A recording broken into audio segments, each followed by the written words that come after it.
Hi, my name's Isaac, and this is a brand new Ford F-150 Lariat with the Powerboost hybrid engine. And today, I'm gonna review it for you guys. I'll show you all of the luxurious Lariat features that this truck has, but perhaps more importantly, I'm gonna try to answer the question, is the hybrid engine worth the price upgrade?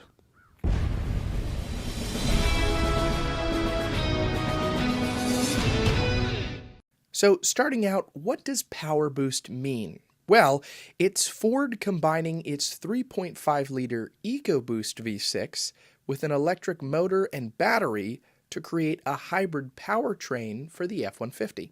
That boosts I see what you did there. the horsepower and torque numbers up to 430 and 570 respectively over the 400 horsepower and 500 pound-feet of torque on the regular EcoBoost engine.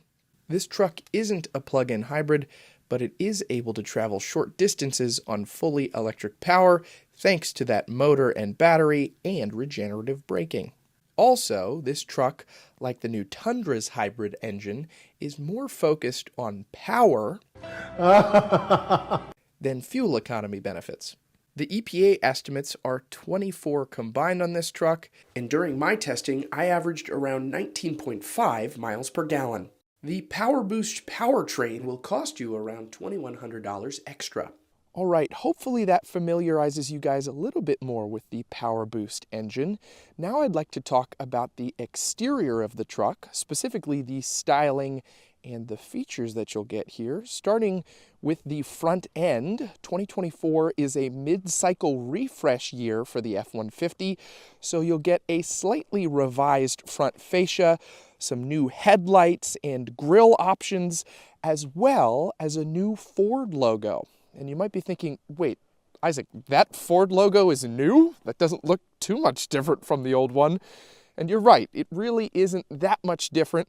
I believe the major change is Ford decided to ditch the chrome in favor for completely solid white accents. And while this has the blackout package, so the background is black on this particular emblem, the regular Ford emblems are like a solid dark blue, if I'm not mistaken. While we're up here, there is a front camera here for the 360-degree camera system. You'll get some parking sensors, and these LED headlights have a pretty neat design. I like how the running lights wrap down into the LED fog lights. That's a cool look. These headlights are also adaptive, so they adjust themselves. And when you turn, there's also a light on the side that turns on and illuminates the road ahead of you. A lot of older cars had lights like that, but I don't see that too often nowadays. I think that should be a feature that's more common because it's very useful. This is the Lariat trim, as I've mentioned, and I find it funny how back in the day, the Lariat used to be one of the top trims of the F-150, and now it's sort of middle of the pack. It does have some very luxurious features, but there's actually quite a few trims above the Lariat nowadays. And so they've reserved some of the highest luxury features for those trucks, but that's not to say that this one doesn't come pretty fully loaded. And this truck is still nearly $80,000. Starting down here, as I mentioned, you'll get the blackout package on this particular truck, so the wheels are blacked out. You'll get DynaPro AT2s. Those are 275/60R tires around these 20-inch wheels. Your Powerboost logo is right here next to your stationary running boards. Power running boards are an option on certain F-150s. And then up here, you'll have your F-150 badge and the Lariat distinction right there. You'll have body-colored mirror caps, lights here in the side. You'll have a camera down here and another light. And then these are power adjusting with blind spot monitoring. They're also power folding. So when you lock the truck, I have it running right now, so it's not going to do that, but I'll cut to some footage of it. When you lock the truck, it will power fold the mirrors in. And then when you unlock it, it will power fold them out. There is keyless entry right here. And there is the Ford passcode system. So if you'd like to lock your keys in your truck purposefully, you just don't want to bring them. If you're going for a hike or something, you can set a code, and that is a nifty feature. Moving further down, you'll get your gas cap. This does have the FX4 package and these new LED tail lights for the mid-cycle refresh. You'll have F-150 stamped into the back with your new Ford logo, parking sensors, a tow hitch. This has a pretty decent towing capacity, and you'll get dual exhaust right there. Now you will also have a light right here that ties into the Ford light system that this has called zone lighting. I'll talk about that a little bit more when we move to the interior. And you have a backup camera right here, though that's pretty salted up. Here in Pennsylvania, as you can see, we got a lot of snow and we just dump salt onto the roads. So dropping the tailgate right here, bringing it down, you'll have some C-clamp spots right there, spots for cups if you'd like. And then this does have Ford's onboard power system, so you get a lot of options right here for outlets and electrical capacity. It's very, very nice. It's really cool, the Pro Power onboard system. You can power quite a lot of stuff with this truck if you need to. It's not just a regular truck with like a single outlet. They give you a lot of different options to power things. Moving over here, you have a small storage box. This does have a spray and bed liner and a factory tonneau cover, so that's pretty neat. You can pull on this and flip it up, and then that continues. You can flip it all the way up to the front of the truck. Before we move to the interior, I just want to highlight the key fob quickly.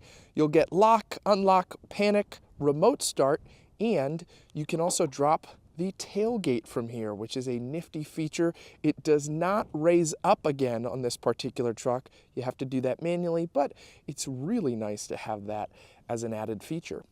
Before we move to the interior, if you're liking this video so far, hitting the subscribe button would really help my channel. I'd really appreciate that. All right, moving to the interior of this Lariat, it is feature-packed. So let's start here on the door panel. This is sort of soft touch material right here, though this is much nicer and softer if you'd like to rest your arm on the door. You'll have the door handle right here, some storage pouches, your window controls, your mirror controls, the power seat controls, because this does have the option of power seats. You'll have lock and unlock. Then moving over here, you'll have a lot of lighting controls and the button to drop your tailgate from the interior. You'll also have your electronic parking brake and automatic pedal adjustments. So if you want to bring them forward or backward, you just tap that button. And then you also have automatic steering wheel adjustments. That's very nice to see. And the steering wheel itself is very comfortable. It's nicely wrapped.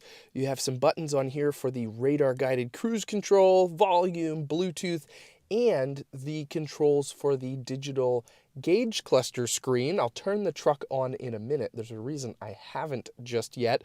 But in addition to just having standard radar-guided cruise control, this F-150 is equipped with Ford's Blue Cruise system, which means it can do self-driving on the highway, which is really cool, a bit spooky. And the sensor for that, I believe, is right there. And I think there's another one right here. You can see it's blinking red on the camera, but it doesn't actually do that in real life, but I believe those are right there to make sure your eyes are always on the road, just in case you need to take over for the truck if something happens, you know. So that's kind of nifty and just a strange feature I'll talk about a little bit more when we get to the driving segment.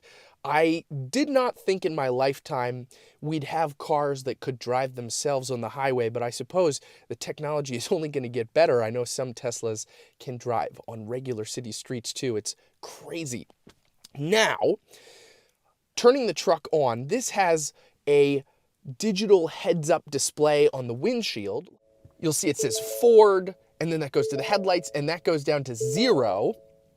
And there are quite a lot of adjustments here on the heads-up display. You can just display the speedometer if you want. You can also just do tachometer if you want to go into tow haul mode, or the off-road setting, which offers a lot of different features. And that, of course, is all controlled from this digital gauge cluster screen. You can mess with the settings right there on the windshield display.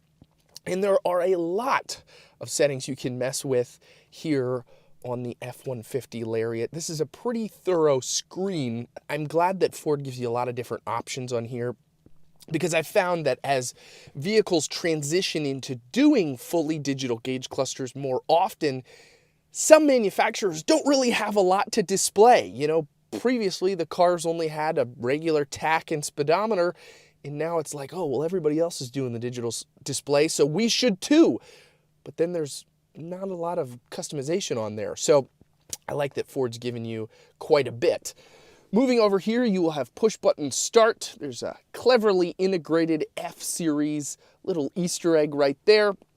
And then at the top of the infotainment screen, you have a button right here to turn on generator mode. So you can turn on all those outlets in the back if you want to power something. You know, maybe you lost power at your house. You can turn on some appliances and stuff from this truck, which is very impressive. Then you'll have your camera view. So this is what you would see if you throw it into reverse. Very thorough. And in addition to just having the top down, you can see there's quite a lot that you can customize here.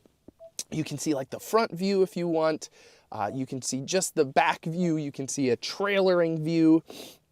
That's kind of confusing. You can see I've driven through my this area twice. So you're like, where are the tire tracks? This doesn't line up correctly.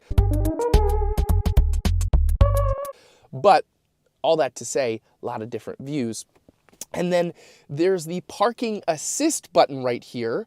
2024, which this truck is the last year for the parking assist, which is funny. Ford has this crazy technology that basically lets the truck park itself in parallel parking situations or regular parking situations. But they found that not a lot of people actually use that tech. They just, you know, park, and it's quicker to do that because the technology does take a little bit. It's a fun party trick, no doubt, but it's just not used very often. So going forward, I don't believe that technology will be in Ford and Lincoln vehicles. Though some other neat tech that's implemented into this screen that I think is very useful include the zone lighting. I've mentioned this in other videos, but a quick overview. If I turn this on, this gives me 360-degree lighting around the truck, which is super cool. Let's say you're going camping and maybe just on the driver's side, you want to light up the area around you to set up a tent. You can do that, or you can light up the entire area around the truck. That is super useful and very fun. And then this also has onboard scales, which is wild. It's just crazy to see that this truck has that. So, oh, wheels must be pointed straight ahead. Let me turn the wheels straight. Here we go. Continue. And then there you go. It'll tell us the weight of the truck, the max weight. And so if you're not 100% sure what you have in the bed, payload capacity-wise, this is going to help you with that. Obviously, it's telling you not for commercial use, but it's very useful nonetheless. This does have Apple CarPlay and Android Auto incorporated into it as well, and navigation. There are quite a few things that you can mess with, and I think generally Ford's infotainment system is pretty quick, and it's a big screen, no doubt, but I think it's a good size for this truck. I don't feel like it's too big, and it's not too small either. It's like it's just right, you know? And then moving down here, you'll have your trailering controls, your four-wheel drive settings, and then physical climate controls and volume and channel changing, stuff like that, which I think is super awesome. Most of the time, vehicles in this luxury class relegate all of their climate controls to the screen, and I like that this truck doesn't do that. If I want to turn up the fan speed, I can just do that from this button. I don't have to look in the screen or go through a bunch of menus. I can use my muscle memory, so I don't have to look away. I realized about 5 minutes ago that I forgot to say the other three buttons up here, but I was like, we're going. You know, we're already down here. So I'll just swoop back up to the hazard button, traction control off, and hill descent control. And then continuing down here, you'll have a household outlet. And normally this is where a 12 volt would be on this particular truck, but it's actually a circuit breaker for the Pro Power onboard system. This is the larger 7.2 kilowatt version. Then continuing on down, you'll have heated and ventilated seats here on this Lariat and a heated steering wheel. I suspect we're not far from ventilated steering wheels. Genuinely, we must be close to that technology if it's not already in some sort of Rolls-Royce or Bentley. Or maybe Nissan, apparently? I did not expect Nissan to have the patent on this, but at this point, this could be the thing that saves Nissan. Then you'll have wireless charging down here, USB and USB-C, a couple of cup holders, and then perhaps my favorite feature of this truck, and it's relatively simple, but I think it's one of the best modern truck customization things that has been introduced recently technology-wise. I don't even know if I would call it technology. This part, the first step of it is, but the second part is very simple, and I'm surprised that more trucks don't have it. So, without belaboring the point, if you hit this button right here, that will fold the shifter down, and then there is a little button here that will fold the top section of the center armrest out, giving you this massive workstation. You can put your laptop here, eat your lunch here, do both of those things. Really, the possibilities are endless, and I think it's really cool, and I'm surprised that more trucks don't do it. But I'm glad that Ford has it. It's very, very nifty.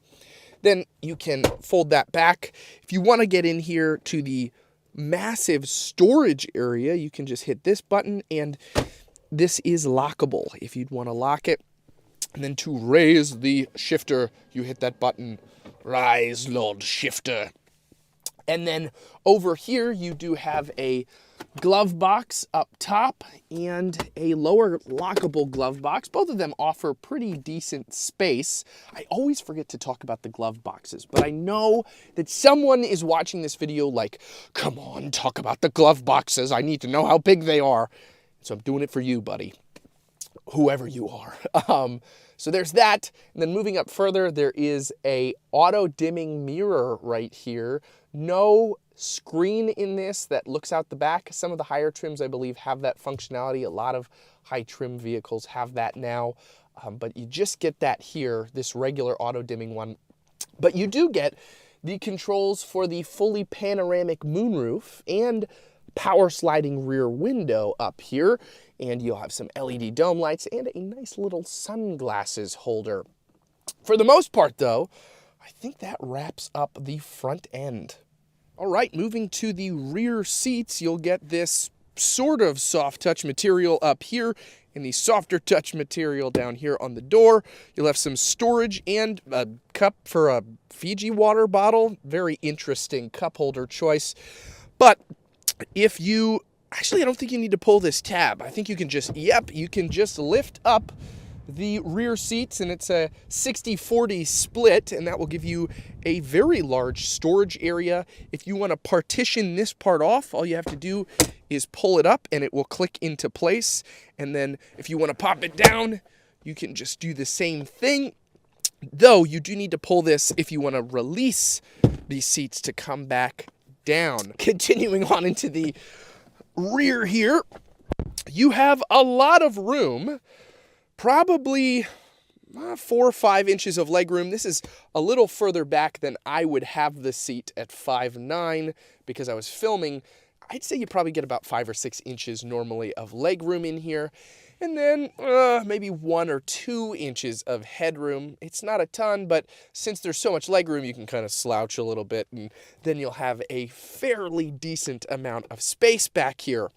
You'll have storage behind the seats, and then you'll get a 12-volt, 2 USB-Cs, and a household power outlet back here, as well as climate vents and heated seats. You also have your own cup holders, in addition to the Fiji water ones over here.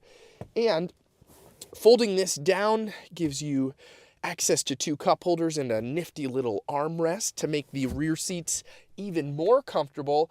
and you get the best view out of this panoramic moonroof. So not a bad place to spend some time if you're on a road trip.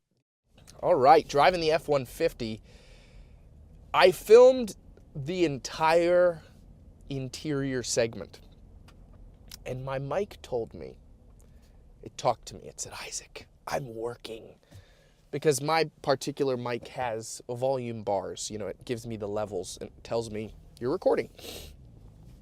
But the Apple CarPlay on this truck overrode my mic. I've never had that happen before. Most of the time, I can pair to Apple CarPlay and still record fine.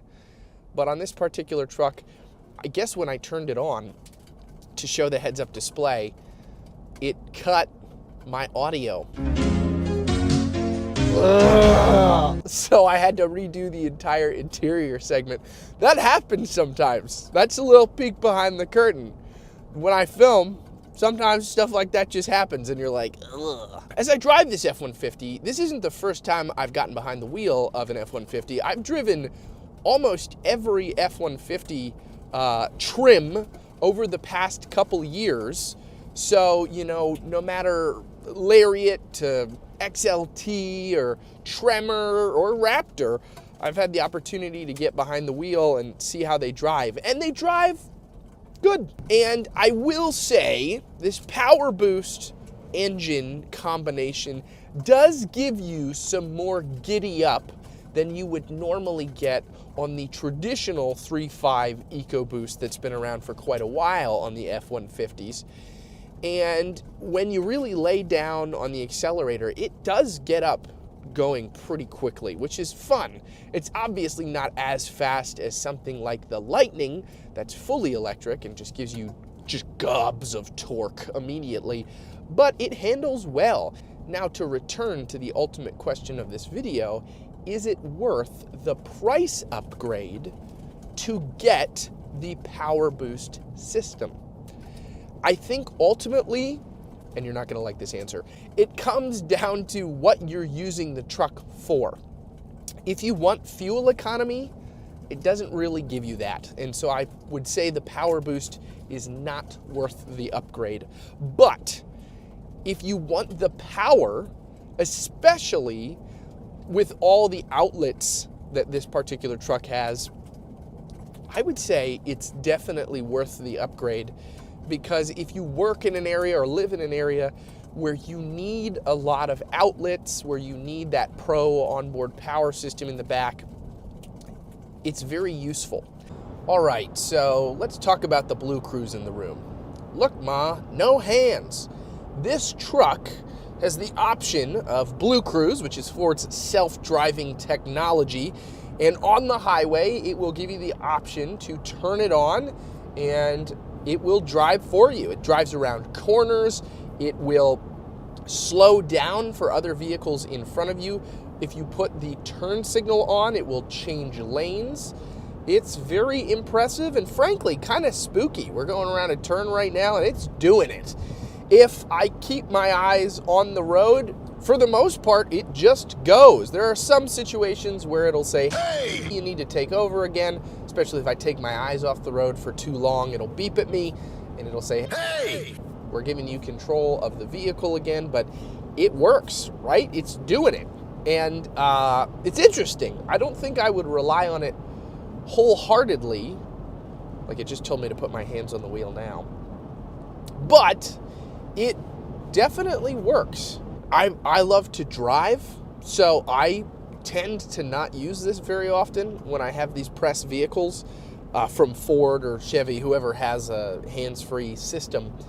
But I know that this would be useful for some people and they'd really like it. I think it's kind of funny though, because you can't really use this technology yet to like look at your phone while you're driving. You still have to keep your eyes on the road. So I can like make conversation as I would normally driving, but this time I can use my hands a little bit more, you know? I can be more expressive in my movements, and the vehicle drives for me. So I appreciate that Ford's going out of its way to let me be a little bit more expressive in my conversations with people. And if nobody else is in the car, like now, anyone driving past me probably just thinks I'm a crazy person, which isn't entirely untrue, but I digress. So this is the system. It works. Well, that's just about going to wrap up my review of the F-150 Powerboost. I'd love to know what you guys think of this truck. You can leave your opinions down in the comment section below. Before I go, though, I'd like to mention I am a Christian, and if you have any prayer requests, you can also leave those in the comment section below. I love getting the opportunity to pray for people. And lastly, I like to close out with a scriptural reading. This week, I'm in the book of Psalms, chapter 89, verse 1. I will sing of the steadfast love of the Lord forever. With my mouth, I will make known your faithfulness to all generations. All right, guys, I'll see you next time. And remember, no matter what vehicle you own, I hope it lasts you a long time and it serves you well. Take care.